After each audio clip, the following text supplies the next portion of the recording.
So here at the World Economic Forum, a big conversation starter is the startup ecosystem. Which way is that really going at a time when we're looking at a startup freeze of sorts, a rejig and perhaps a slowdown in the waiting, some firings also taking place when it comes to the India chapter of that. What exactly is the next step? Joining us now is Sachin Duggal. He's the co-founder for Builder.ai, and when I asked him, how do you explain what you do, because it's very tech, he said he's like the Dominos of building software. Explain that to my viewer. So if you imagine, building software today is really complicated. You either need to know a programming language, you need to find someone. And we said, what if we could make it as easy as choosing a base, adding some toppings, getting a little bit of customization, and sort of Bob's your uncle, the application is ready. And so we have built the car assembly line of making software. But the front end of it is like Domino's pizza. Wow. Okay, so you are basically giving tech in the hands of people who perhaps really don't have knowledge of that. So that's where you come in. You give them a leg of, sort of a tech edge to things. Yeah, I think what we're seeing globally is a massive explosion in the number of people that need software. Correct. Today it's a 400 million people demand and 25 million of supply. So you're not going to fix it by training more software developers. And what we found was a lot of software was actually the same thing. Payments, log in, log out. And our platform can make all of those reusable features in a couple of hours. And then the last mile, what makes your idea really unique, we have a human network that does that last mile customization. And we work with the smallest Kirana store in Mumbai, maybe a spa in Los Angeles, to an entrepreneur that's trying to build an NFT marketplace, and right the way up to a really large cash and carry trying to build an order management system. Wow. And you've recently worked with the Indian government as well on various portals as well, the Indian Army also? Yeah, so we've helped build sort of a variety of solutions for governments around the world. One of them is around digital rationing, during COVID, and how could we build a digital ration system to replace the paper system. So that was a really good example, and for us it was really cool because it was quite timely in terms of what was being done. Yeah. Talking about timely, the pandemic really was a big boost. This is where all the startup ecosystem really boomed. So did you. And I just want to understand, at this moment, what is the conversation going on in the startup world? Are you worried by these murmurs of economic slowdown coming, US perhaps going under recession? Everybody has that question on their minds right now. Startup freeze, is that coming? Well, I think, what we've noticed is when we went into COVID, it was so sudden. And so if you were in starvation, you were in starvation and you were fighting for survival.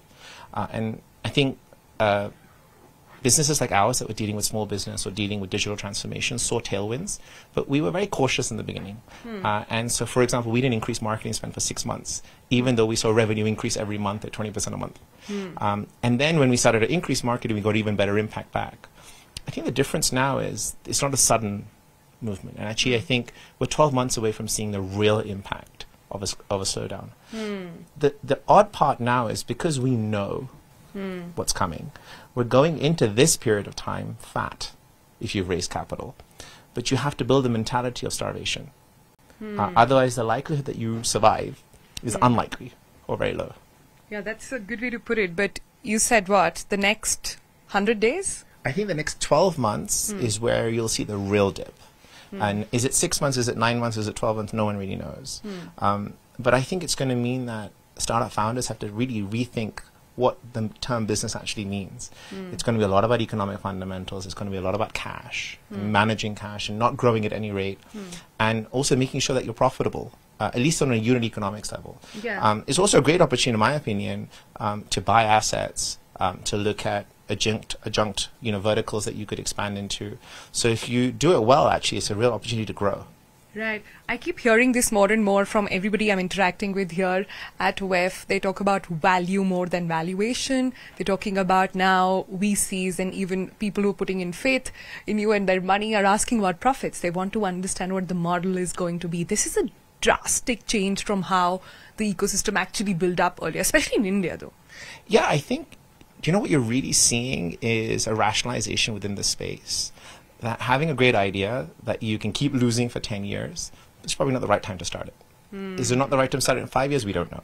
I think what you're seeing now is going to be real business fundamentals at play. And the companies and the founders that survive are going to be the ones that are able to transition that movement. And again, when we went into COVID, we went straight from peacetime to wartime. So it was very easy. And what you'll see is a lot of tech companies say productivity went through the roof. I can tell you productivity went through the roof. What we're now going is from peacetime to slow wartime. And so it doesn't have the same impact. And so it really is going to require folks to be very focused on the things that really matter. Right. So rationalization, I like that you use that word, but what is, say, somebody in India with a great idea in mind? The government has put all its might also in the startup world, right? And everybody in every sort of lane or every by-lane in India now has this unique idea. There is this ambition that has just come in. To them, what do you say?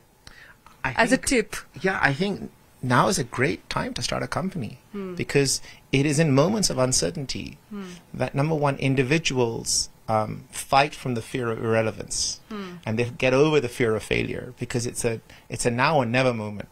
I think the second is if you're building software, everything that you do in a recession is to save cost. And software helps to save cost in general. And so if you're building software, you have software ideas, it's a great time to be launching it. I think the difference now is don't expect it to be as easy as just walking into a VC's office. Not that it was that easy ever. But walking into a VC's office and being able to walk away with, $1 million of revenue and a $1 billion term sheet. It's just not going to work anymore. And so it's going to take more patience. It's going to take more grit. It's going to need you to be more relentless. But I think actually you build longer survivable businesses that way. Right. Any sectors where you see more impact of the economic churn at the moment than the rest? I actually think right now you are seeing knee-jerk reactions from an economic perspective. I think what you're going to see over the next 12 to 18 months is actual shifts. Look, obviously, inflation's super high. I've never seen inflation at 8% in the UK or 9% in the UK. Like, it was a shocker to me. We were sort of used to 2 to 3%.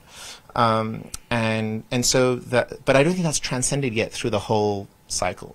So what you're seeing is a shift in valuations, and so everyone's reacting, which is great because it means now there's smoke coming out of a chimney, so we know there's a fire somewhere. But the key is going to be is as long as you're building software solutions, you're building things that people value, whether they're a customer, as a consumer, or as a business, they will survive.